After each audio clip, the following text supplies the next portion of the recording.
Olá para todos, é com grande satisfação e muita gratidão que vamos hoje estudar o terceiro capítulo do livro O Dom da Mediunidade, da autora Marlene Nobre. E este capítulo é intitulado O que há de especial no médium ostensivo? Começamos rogando a Jesus que nos abençoe com a sua paz, com as suas bênçãos do estudo e da oportunidade que hoje desfrutamos de aprender um pouco mais para, a partir dessa aprendizagem, servir mais. Bem, eu sou Lucimar e vou estudar com vocês o terceiro capítulo, conforme a própria autora nos propõe, fazendo uma pergunta para iniciar as nossas reflexões. Se todos nós somos médiuns, por que não a percebo em mim enquanto ela aparece claramente em outras pessoas? Bem na apresentação desse livro, o nosso companheiro Rinaldo nos trouxe vários sintomas que aparentemente podem se tratar de mediunidade ostensiva ou não. A mediunidade se apresenta de diversas maneiras, porque nós temos inúmeros tipos de médium, conforme o capítulo 1 e também no capítulo 2 foi abordado neste livro. E nós precisamos então entender o que tem de diferente no médium ostensivo para que ele receba esta denominação. É isto que o terceiro capítulo deste livro irá tratar. Não dispensa, meus queridos amigos, que se faça uma leitura apurada e demorada, refletida de todo o livro, inclusive da apresentação. Muitas vezes a gente pula o prefácio e a apresentação dos livros, mas nestes conteúdos também estão informações que são relevantes para que possamos compreender a mensagem inteira do livro. Nós começamos com a leitura de um trecho do livro Seara dos Médiuns, numa psicografia de Emmanuel e Chico Xavier. Ser médium é ser ajudante do mundo espiritual. E ser ajudante em determinado trabalho é ser alguém que auxilia espontaneamente, descansando a cabeça dos responsáveis. Então, meus queridos, se a princípio o fato de nós estudarmos o que é ser um médium ostensivo e passou pela mente de alguém de que o médium ostensivo tem algum privilégio em relação aos demais tipos de mediunidade, é bom nós começarmos a entender que mediunidade é servir. Mediunidade, como nos diz Emmanuel, pela psicografia de Chico, é trabalhar, é ajudar, e de maneira que nós consigamos fazer isso descansando a espiritualidade, sendo íntegros, responsáveis com o compromisso que assumimos e fazendo isso de forma espontânea, com todo o amor que temos em nosso coração. Nós precisamos entender que a ostensividade só aumenta a nossa responsabilidade diante da tarefa assumida. Então, prossigamos. No Livro dos Espíritos, nas perguntas de 134 a 146, nós vamos ter explicações de Allan Kardec sobre o que é alma, como ela se expressa, a diferença entre alma e espírito. Então, também é uma leitura recomendada para que nós possamos entender melhor o que é a mediunidade, porque nós estamos falando de manifestações do espírito. Então, é muito importante entender direitinho estes conceitos. A grande descoberta que nós vamos fazer no capítulo 3 é sobre o perispírito. O perispírito é o agente por meio do qual os espíritos se comunicam conosco. E eles fazem isso de maneira indiretamente pelo nosso corpo ou pelo nosso perispírito, ou diretamente pela nossa alma. E é importante ressaltar, conforme Lamennais nos orienta, e a autora traz para nós essa informação, que existem infinitas modalidades de médiuns. e também de comunicações. Motivo pelo qual eu destaquei essa frase aqui no nosso texto. Eu destaquei porque acho muito importante que a gente compreenda desde logo no início desse estudo que pessoas diferentes, médiuns diferentes, comunicações diferentes, e ninguém produz do mesmo jeito. Ninguém tem que fazer nada igualzinho ao outro.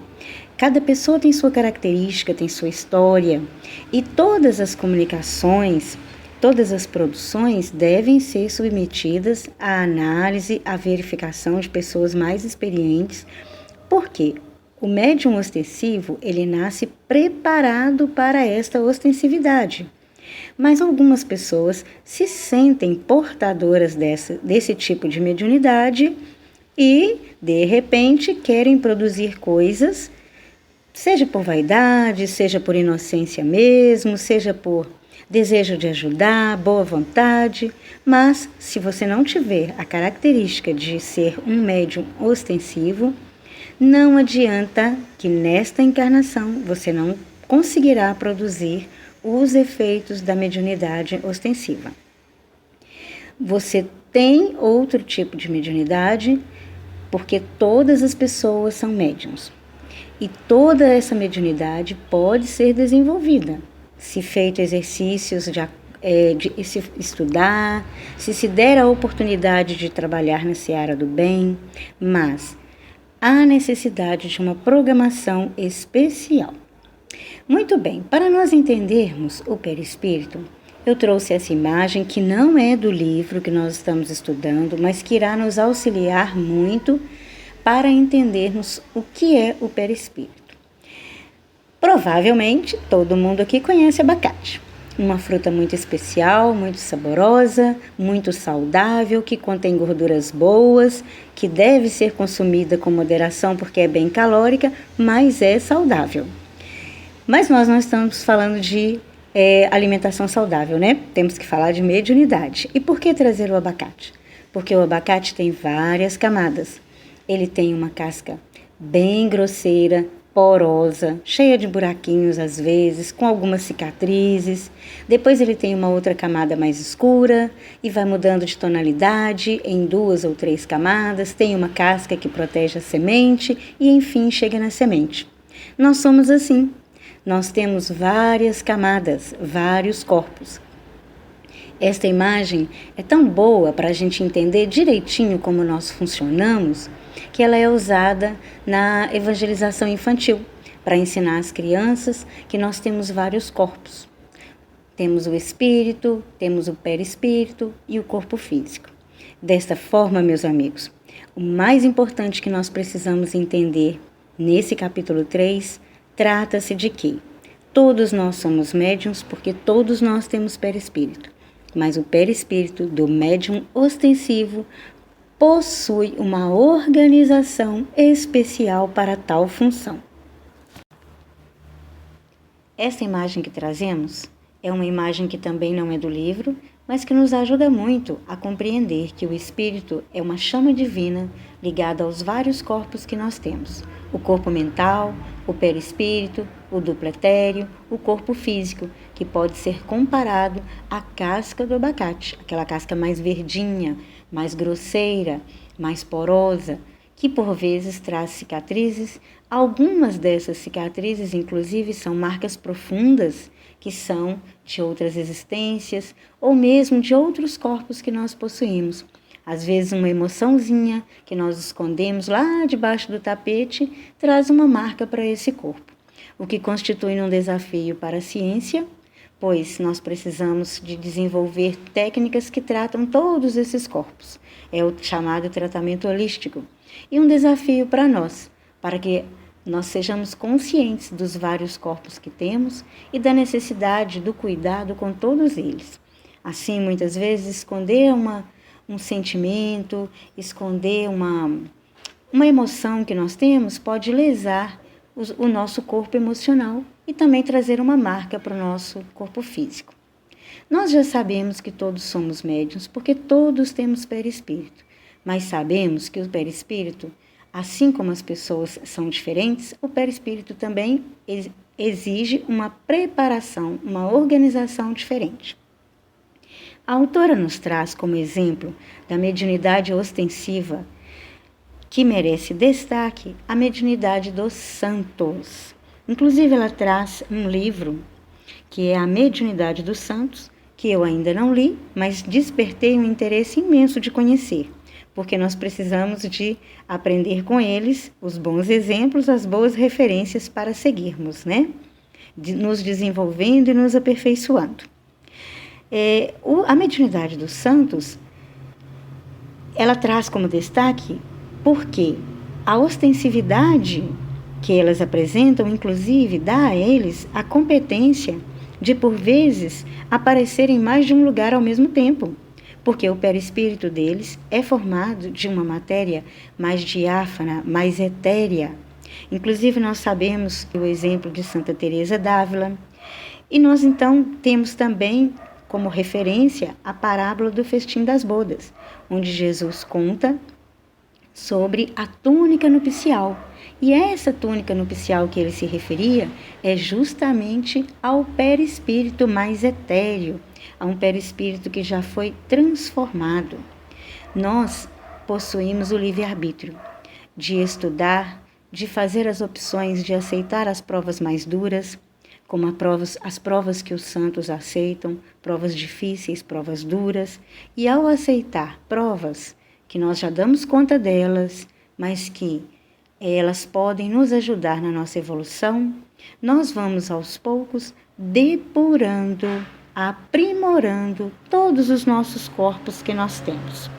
Essa é a forma da evolução. É assim que nós crescemos, é assim que nós evoluímos. E todos os nossos corpos evoluem.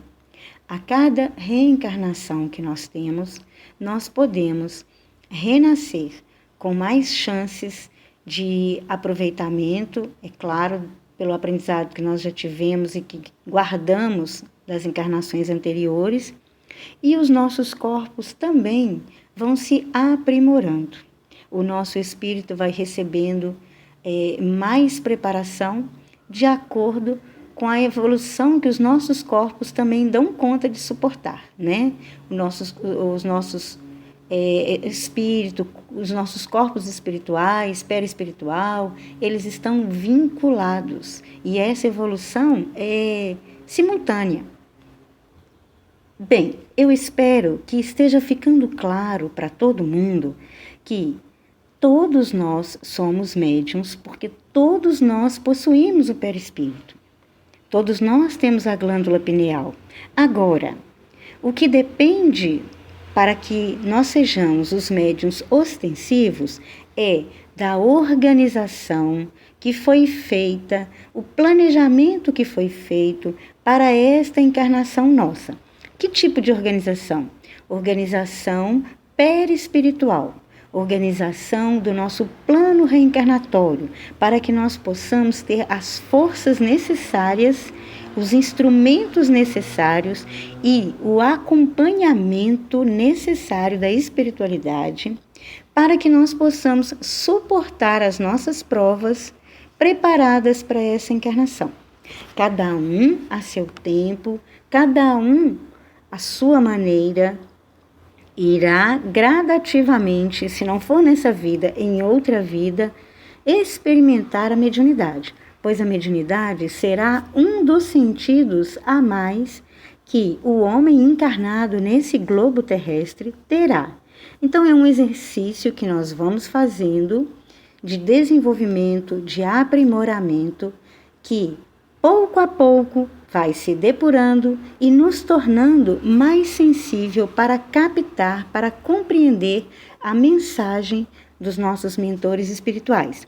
Agora, aqui também está um ponto muito importante, porque essa sensibilidade, à medida que aumenta, ela precisa também de avaliação, de acompanhamento, de estudo, de apoio, de amparo, de crescimento da nossa moralidade. Por quê? A nossa sensibilidade aumenta e nós vamos captando, às vezes, coisas desagradáveis. Lembra que no começo do livro foi falado de pessoas que têm terror noturno, que perdem o sono, que possuem sensações desagradáveis.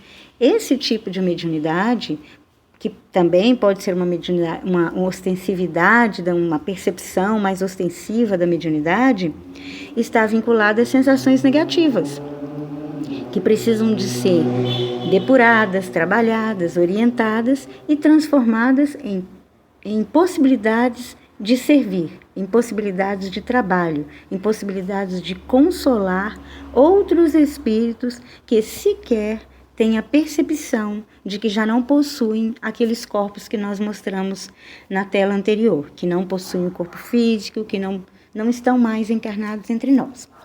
Então, Kardec, no Livro dos Médiuns, nos diz que a faculdade mediúnica propriamente dita depende do organismo, mas independe da moral. E é disso que eu queria chamar a atenção desde o slide anterior. Nós precisamos estar atento que a mediunidade depende da organização, mas a elevação moral vai depender do nosso esforço, do nosso trabalho, do nosso burilamento. E Gabriel Delany completa o pensamento de Kardec dizendo que não depende da moral, conforme Kardec nos diz, e também não depende da inteligência do homem. Então a organização é preparada, mas ao encarnarmos, a ostensividade propriamente dita da mediunidade não depende nem da moral e nem do nível de inteligência deste ser humano. E isso pode se transformar num grande perigo, pois nós podemos nos ligar a espíritos de diversas escalas evolutivas. Se nós já compreendemos que a mediunidade ostensiva depende de uma organização que é preparada antes da reencarnação, nós podemos compreender a mensagem que nos traz André Luiz, nos contando o seguinte.